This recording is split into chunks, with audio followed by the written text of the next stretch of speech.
आपको जिंदगी में जो कुछ भी चाहिए या जो भी समस्या है, आप श्रीमद् भगवद गीता की 25 बातें ठीक से सुनी और समझ ली तो आपकी की हर इच्छा पूरी होगी, हर मुश्किल आसान होगी और आपका हर दुख दूर होगा।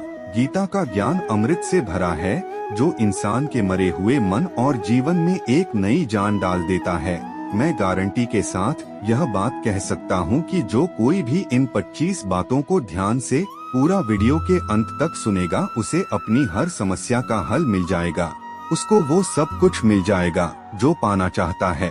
श्रीमद् भगवद गीता का सबसे पहला उद्देश्य, शुरू करने से पहले सच्चे देशभक्त और भगवान के प्रति आस्था रखते हो तो इस चैनल को सब्सक्राइब जरूर कर देना।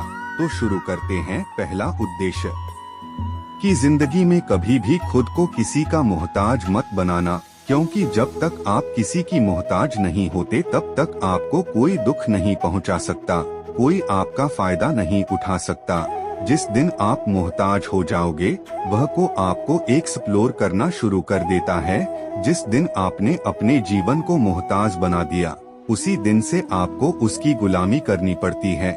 औरों की तो छोड़ो, जो लोग अपने नौकरों के काम वाली बाइयों के मोहताज हो जाते हैं तो उनका सब कुछ सहना शुरू कर देते हैं, क्योंकि उन्हें पता होता है आपका काम उनके बिना चल ही नहीं पाएगा और आप खुद से खुद का काम कर नहीं पाएंगे और दूसरा कोई आपको मिल नहीं रहा तो वो आपको परेशान करना शुरू हो जाता है।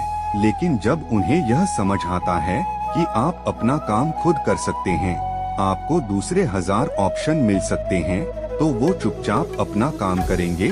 अब अगर आप कोई ऐसी नौकरी करते हैं जहां पर बॉस के गलत होते हुए भी आप उसका टॉर्चर सहते रहते हैं, तो आपको पता होता है कि आप उसके मोहताज हैं और वो उसका पूरा फायदा लेता है। और जिस घर परिवार में आप रहते हैं, अगर वहाँ भी आप किसी के मोहताज हैं, तो वो आपको पूरा चूस लेता है, क्योंकि वहाँ आप 24 घंटे रहते हैं, कहीं और जा ही नहीं सकते। आपके सर पर चढ़कर नाचेगा वो इंसान और आपको पूरी तरह से अपने कंट्रोल में रखेगा। लोगों को बहुत मजा आता है अपने से कमजोर इंसान को अपने कंट्रोल में रखना। आप चाहे हजारों के लिए अच्छा करो, चाहे हर वो काम करो जिससे उन्हें खुशी मिले, पर ऐसे लोग आपकी गर्दन को दबा के रखते हैं।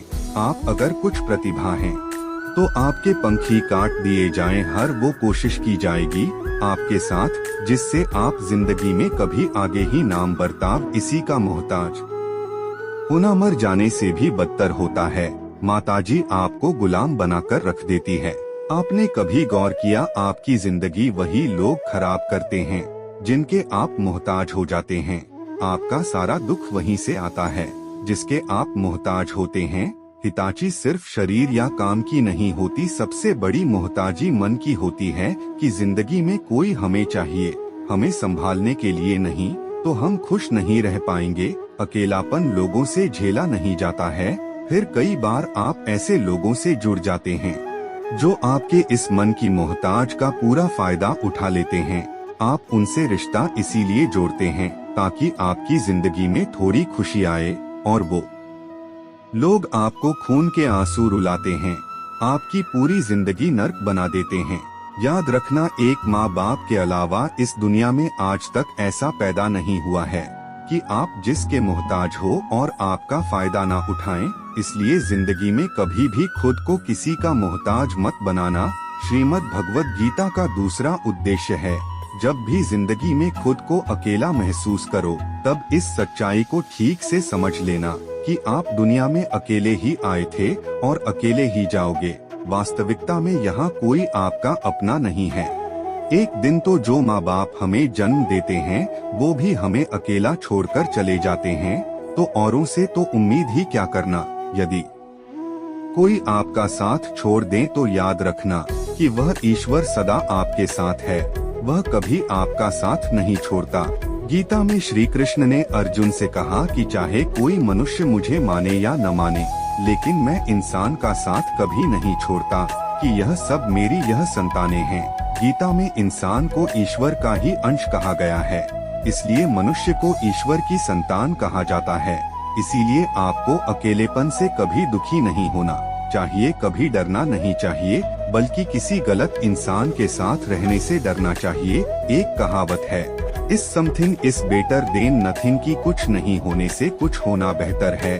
लेकिन एक और कहावत है कि nothing is better than nonsense, nonsense लोगों के साथ रहने से अच्छा है आप अकेले ही रहो।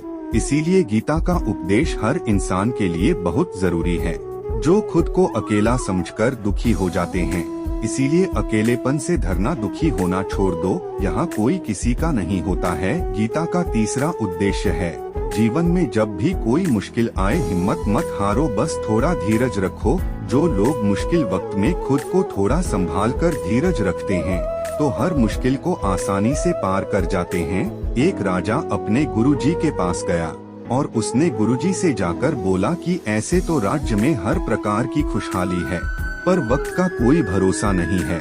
अगर कभी जिंदगी में मुश्किल या कोई बुरा वक्त आए तो उस वक्त के लिए मुझे कोई मंत्र दीजिए या उच्च शिक्षा दीजिए, कोई उपदेश दीजिए कि उस बुरे वक्त से कैसे बाहर निकलना है।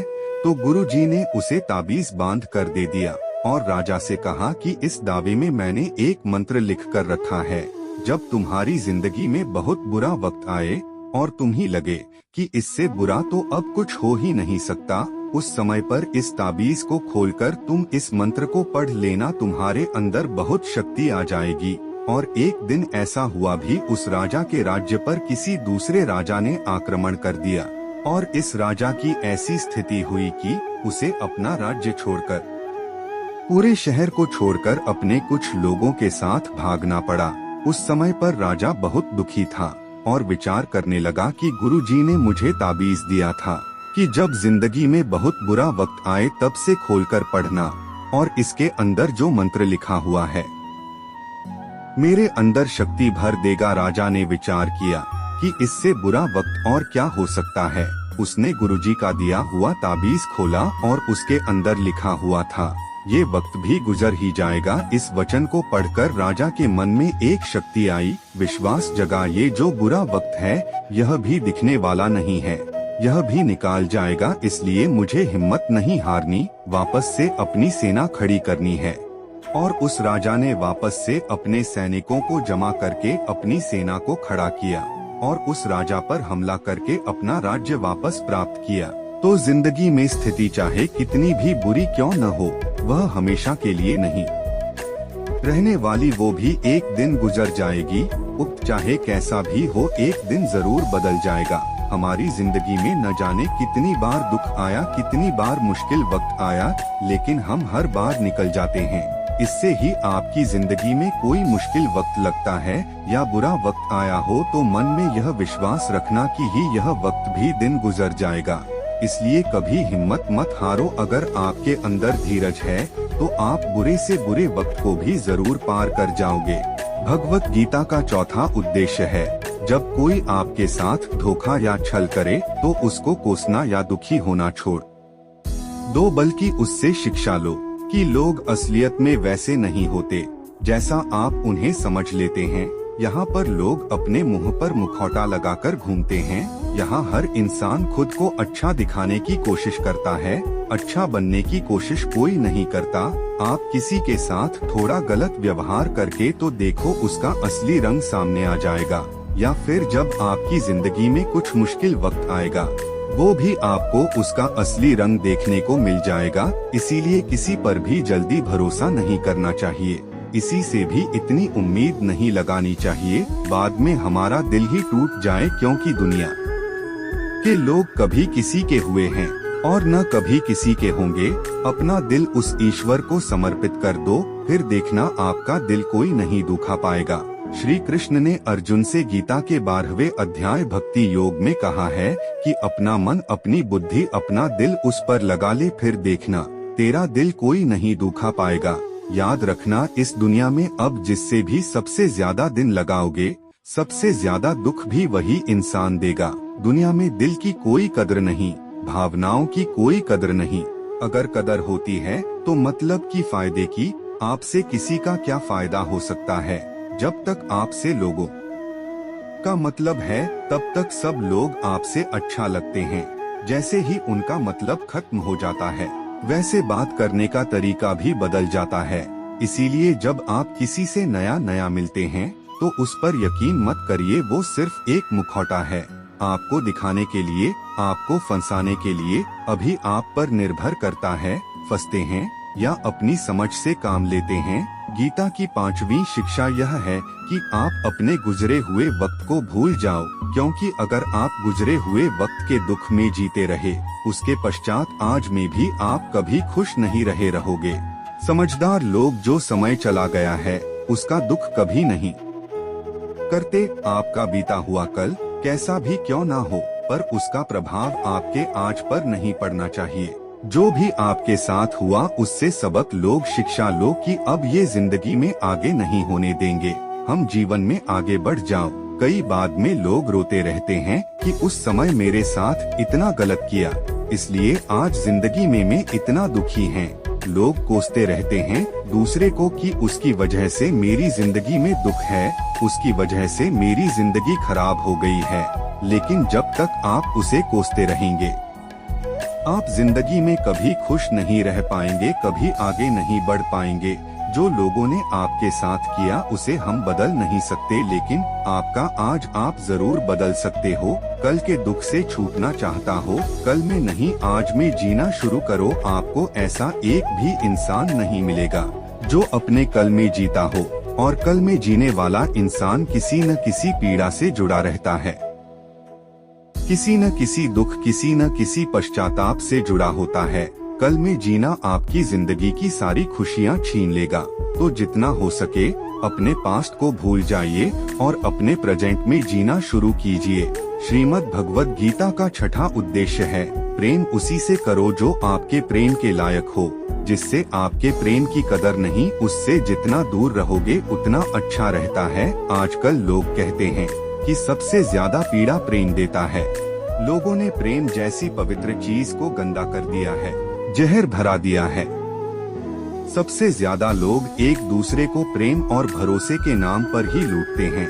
अगर आपका किसी से प्रेम नहीं है तो वो आपकी भावनाओं को चोट पहुंचा ही नहीं सकता। संबंध चाहे जो भी हो, सबसे ज्यादा किसी से प्रेम करोगे और अगर वह उसके लायक नहीं है तो उसे दुख के सिवाय और कुछ नहीं मिलेगा। वास्तविकता में प्रेम पीड़ा नहीं देता है, बल्कि ऐसे इंसान से प्रेम करना पीड़ा देता है जिससे आपके प्रेम की कदर नहीं है। तो प्रेम सिर्फ उसी साल से करो, इससे आपके प्रेम की कदर नहीं है।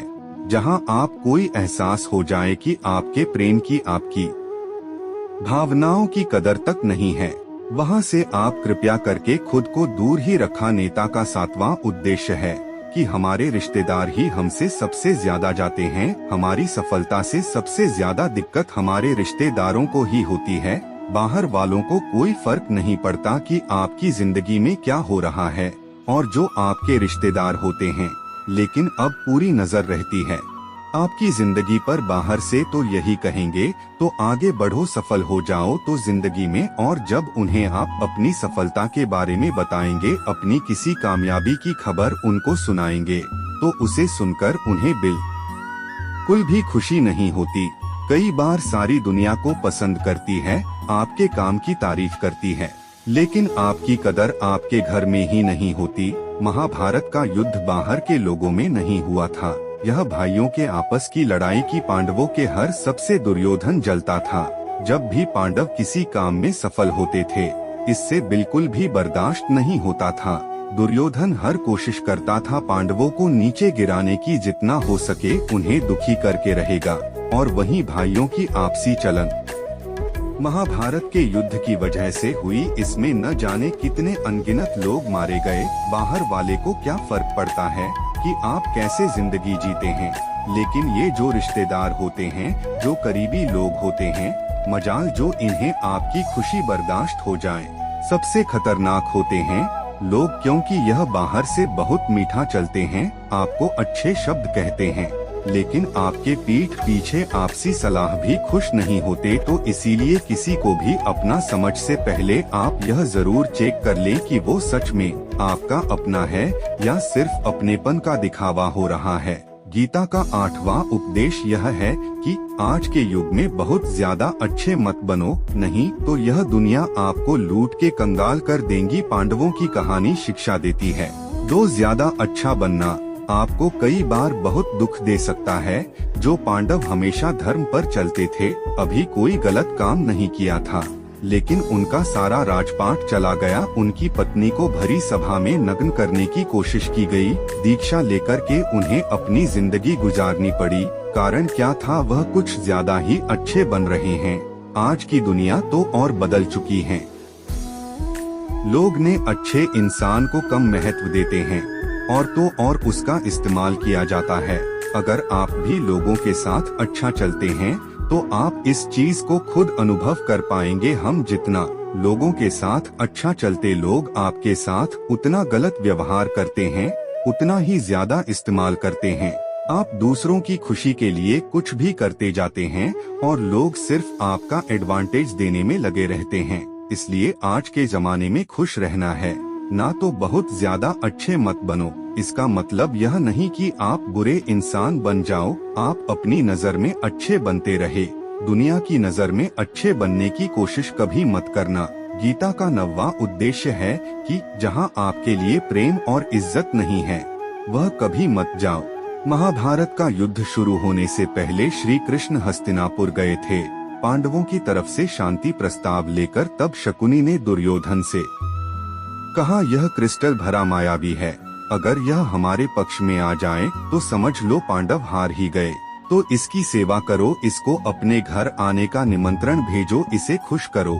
जब श्री कृष्ण हस्तिनापुर पहुँचे, दुर्योधन ने उन्हें अपने घर आने को कहा और श्री कृष्ण से कहा, आप मेरे घर पर रहिए, मेरा आतिथ्य स्वीकार कीजिए, मेरे घर में भोजन कीजिए।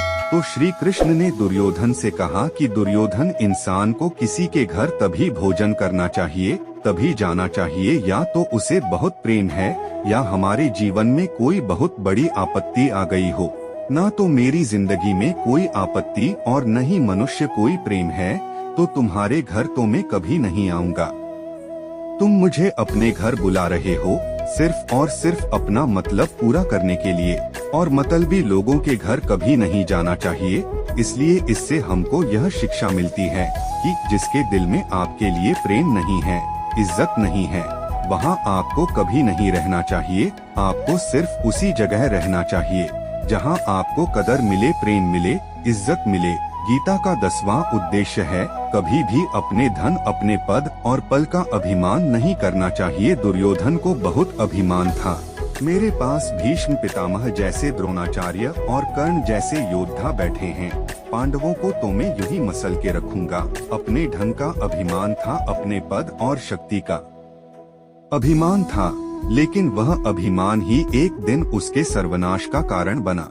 जो लोग अपने पैसे के अहंकार में या शक्ति के अहंकार में दूसरों को नीचा दिखाते हैं, उसको चोट पहुंचाते हैं, एक दिन उनकी वही गलती उनका सर्वनाश कर देती है। इसलिए जीवन में आप चाहे कितने भी सफल हो जाओ, कितने भी बड़े इंसान हो जाएं, लेकिन उसका अभिमान दूसरों को कभी मत दिखाना। गीता का 11वां उद्देश्य है कि जो दूसरों के साथ छल करता है, उसका अंत बहुत बुरा होता है।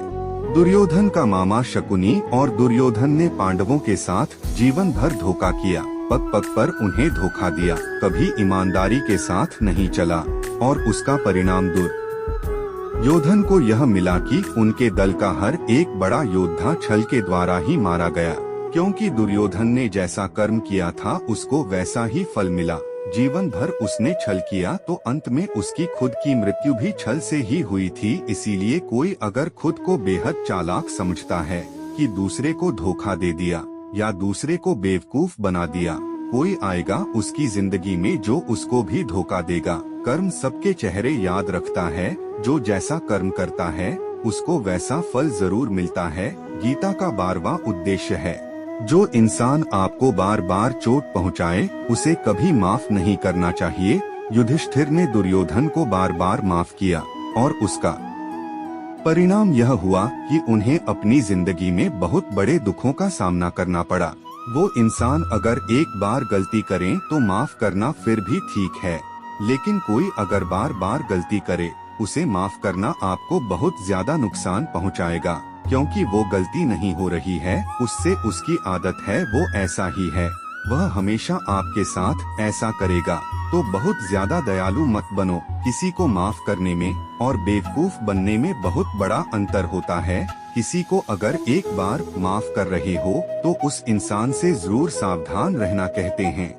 आजमाए हुए को फिर आजमाना मिट्टी में मुंह में डालने के बराबर होता है।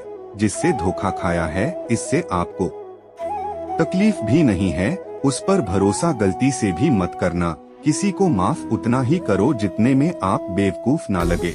गीता का 13वां उद्देश्य है, अपनी खुशी और अपना दुख हर किसी के आगे जाहिर नहीं करना चाहिए, क्योंकि लोग आपकी खुशी पर नजर लगा देते हैं और आपके दुख में आपकी हंसी उड़ाने लगते हैं। आपकी खुशी से कोई खुश नहीं होता, लोगों को जलन होती है। हर आंसू आँख में लाया ना करो, हर जख्म सबको दिखाया न करो। यहाँ लोग हाथ में नमक लिए पड़ते हैं, इसलिए अपने हर दर्द को दिखाया ना करो। लोग तो बैठे इंसान और दुखी करने और जो खुश है उसको तकलीफ पहुँचाने के लिए। रहीमन निज मन की व्यथा निज मन राखो लिए, अपने मन की हालत अपने तक ही रखो, उसे बताओ जिसे समझने की समझ आता हो। गीता का 14वां उद्देश्य है, आप चाहे कितनी भी अच्छे हो, लेकिन अगर बुरे लोगों के साथ रहोगे तो आपका भी वही हाल होगा जो बुरे लोगों का होता है। भीष्म पितामह एक ब्रह्मचारी थे, धर्मात्मा थे, लेकिन वो अधर्म के पक्ष में खड़े हो गए। द्रोणाचार्य भी एक ब्राह्मण थे, लेकिन वह अधर्म के पक्ष में खड़े हो गए, तो अंत में उनका वही हाल हुआ जो एक अधर्मी इंसान का होता है। उनको मृत्यु के समय भयानक पीड़ा का सामना करना पड़ा।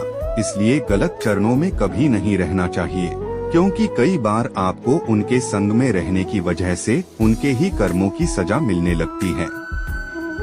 आपको समझ नहीं आता कि मेरी तो कुछ किया भी नहीं, मैं तो खाली उनके साथ रहता हूँ, मुझे दुख क्यों मिला। बुरे लोगों का संग आपकी जिंदगी में कभी खुशी नहीं लाएगा, इसलिए हमेशा अच्छे संग में रहना चाहिए। गीता का उपदेश यह है कि मूर्ख और दुष्ट लोगों को कभी ज्ञान नहीं देना चाहिए, इससे उनके अहंकार को चोट लगती है और वो आपके लिए मन में वैर भाव रखकर बैठ जाते हैं और वक्त आने पर आपको ही नुकसान पहुंचाते हैं। गीता का 15वां उद्देश्य है कि किसी से भी हद से ज्यादा लगाव कभी मत रखना। दुर्योधन के पिता धृतराष्ट्र का राजगद्दी से बहुत ज्यादा लगाव था। राजगद्दी के आगे उन्हें कुछ भी दिखाई नहीं देता था और गद्दी के लिए उनका बहुत से ज्यादा लगाव और पूरे रास्ते को ले लूंगा अनगिनत लोगों की मौत का कारण बन गया। आप भी जब ऐसी किसी के पीछे हद से ज्यादा पागल हो जाते हैं, वो चीज आपको मिले या न मिले, लेकिन आपकी जिंदगी जरूर खराब कर देता है। गीता का 17वां उद्देश्य है, क्रोध मनुष्य का सर्वनाश कर देता है। क्रोधी इंसान का कोई मित्र नहीं होता, हर इंसान उससे दूर भागता है, उसके सारे रिश्ते समाप्त हो जाते हैं। जो इंसान अपने क्रोध को नहीं संभाल सकता, वो जिंदगी में कुछ भी संभाल नहीं सकता। गीता का 18वां उद्देश्य है, अपने मन को शांत रखना चाहिए, क्योंकि अशांत मन में जीवन में सिवाय दुख के और आपको कुछ नहीं देने वाला, और एक शांत मन आपको जीवन में प्रेम और आनंद ही देगा। दुख और सुख सिर्फ शांत और शांत मन के परिणाम है। अशांत मन दुख को ही जन्म देता है और शांत मन परम आनंद ओझल होने देता है। गीता का 19वां उद्देश्य है कि आँखों से स्वच्छ दिखने वाली बात पर भी एकदम से जल्दी भरोसा नहीं करना चाहिए। इसी बहुत कहानियाँ आपने सुनी होगी, कई बार आँखों से देखने वाली बात भी सच नहीं होती है, इसीलिए भरोसा करने में कभी भी जल्दबाजी मत करना। गीता का 20वां उद्देश्य है, लोगों में अपना सहारा ढूंढना छोड़ दो। सबसे बड़ी आपके मन की यही कमजोरी होती है कि आप दूसरों में सहारा ढूंढते हैं, और यही चीज आपको कमजोर बनाती है। यही चीज आपके खुद में विश्वास खत्म कर देती है। जो लोग सोचते हैं ना कि ये तो मेरा सहारा है, तो मुश्किल वक्त में मेरे काम आएगा, वही लोग मुश्किल वक्त में सबसे ज्यादा दुख और अकेले पड़ जाते हैं। आप सिर्फ ईश्वर को अपना सहारा बनाओ। देखना जब भी कोई मुश्किल आएगी, किसी न किसी को आपकी मदद के लिए भेज ही देंगे। दुनिया को सहारा मत बनाओ, वह खुद अपने लिए सहारा ढूंढ रहे हैं, तो आपका सहारा कैसे बनेंगे। तो अपना सहारा दुनिया को नहीं ईश्वर को बनाना चाहिए। गीता का 21वां उद्देश्य यह है कि बहुत ज्यादा मीठे बोलने वालों से और ज्यादा तारीफ करने वालों से सावधान रहना चाहिए, क्योंकि लोग मीठा सिर्फ तभी बोलते हैं जब उनको आपसे अपना मतलब निकालना होता है। आपकी तारीफ भी सिर्फ तभी की जाती है जब उन्हें आपसे अपना काम निकालना होता है। याद रखना कि तारीफ आपको जिंदगी में कभी भी फ्री में नहीं मिलने वाली। अगर कोई आपकी तारीफ कर रहा है तो कुछ न कुछ उसके लिए आपको चुकाना ही पड़ेगा। इसलिए जो बहुत ज्यादा मीठा बोलते हैं, जो आपकी तारीफ कर रहे हैं, उनसे जरा सावधान रहना चाहिए। गीता का 22वां शर्मा उद्देश्य है, जो आपके मुंह पर अपना पर दिखा रहा है वो आपकी पीठ पीछे आपको नुकसान पहुंचाता है। ऐसे लोगों से दूर ही रहना चाहिए। चाणक्य ने कहा है कि ऐसे लोग उस खड़े की तरह होते हैं जिसके मुंह पर तो अमृत लगा है लेकिन जिसके भीतर जहर भरा हुआ है। आप अमृत समझकर पी जाते हैं, वास्तविकता में और जहर ही होता है। तो ऐसे लोगों को जहर की तरह छोड़ देना चाहिए, जो अपनेपन का दिखावा करें और पीछे से हमेशा आपको नुकसान पहुंचा है। गीता का 23वां उद्देश्य है, जिस रिश्ते में मर्यादाएं टूट जाती है वहाँ सिर्फ सर्वनाश नहीं होता है, कोई आपसे बड़ा या छोटा है। अगर वह रिश्तों में अपनी मर्यादाओं को तोड़ देगा, रिश्ता कभी नहीं देख सकता। रिश्ता सिर्फ तभी चलता है जब लोग एक दूसरे की इज्जत करते हैं, रिस्पेक्ट करते हैं और कभी अपनी लिमिट क्रॉस नहीं करते हैं। जिस रिश्ते में कोई लिमिट नहीं है, एक दूसरे के लिए इजाजत नहीं है, वो रिश्ता आज नहीं तो कल खत्म हो जाता है। गीता का 24वां उद्देश्य है कि जीवन में कई बार नया शुरू करने के लिए पुराने को पूरी तरह से मिटाना पड़ता है। श्री कृष्ण से कुंती ने पूछा था कि हे कृष्ण, तो तुमने इतना बड़ा महायुद्ध करवा दिया। श्री कृष्ण ने बोला कि अधर्म बहुत बढ़ गया था और इस अधर्म का पूरी तरह से नाश करने के लिए, एक नए युग को लाने के लिए पुराने का सर्वनाश करना बहुत जरूरी होता है।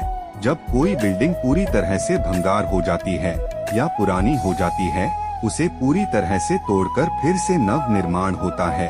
ऐसे ही आपके जीवन में भी आपको कुछ नया करना है, पुराने को पूरी तरह से मिटाना होगा। गीता का 25वां उद्देश्य है कि इंसान ही आजकल इंसान का दुश्मन हो गया है। चाहे आप रिश्तों में देख लो, किसी भी फील्ड में आप देख लो, इंसान ही इंसान को नुकसान पहुंचा रहा है। इतना कंपटीशन बढ़ गया है कि इतनी चोरियां रही है, क्राइम बढ़ गया है। शास्त्रों में जो कलयुग के लक्षण लिखे गए हैं, न कि एक दिन इंसान ही इंसान को खाएगा, वो समय तो आ गया है। इंसान ही तो इंसान को खा रहा है, एक दूसरे का बिजनेस छीना जा रहा है, दूसरे की नौकरियां खा रहा है, एक हिस्से की जिंदगी की खुशियां खा रहा है। इंसान जो दुखी है उसे और दुखी करो, जो परेशान है उसे और परेशान करो, नहीं तो हो रहा है। आजकल कहने को तो सब इंसान है, लेकिन इंसानियत नहीं दिखती है। एक सेठ के घर से एक भिखारी निकल रहा था। उसे उस सेठ से कहा कि मुझे ग्लास पानी पिलाने से बहुत प्यास लगी है, बहुत दूर से पैदल चलकर आया हूँ, मेरे प्राण निकल रहे। सेठ बोला कि अभी आदमी नहीं, आदमी आ जाए आपको पानी दे दिया जाएगा। थोड़ी देर बाद उस भिखारी ने सेठ से कहा, आप कृपया करके मुझे एक गिलास पानी पिला दीजिए, मैं चला जाऊंगा, मेरे प्राण निकल रहे हैं और आसपास में किसी का घर भी नहीं दिख रहा। तो उस सेठ ने कहा, मैंने कहा न कि आदमी आने वाला है, तो आ जाए तब आपको पानी मिल जाएगा।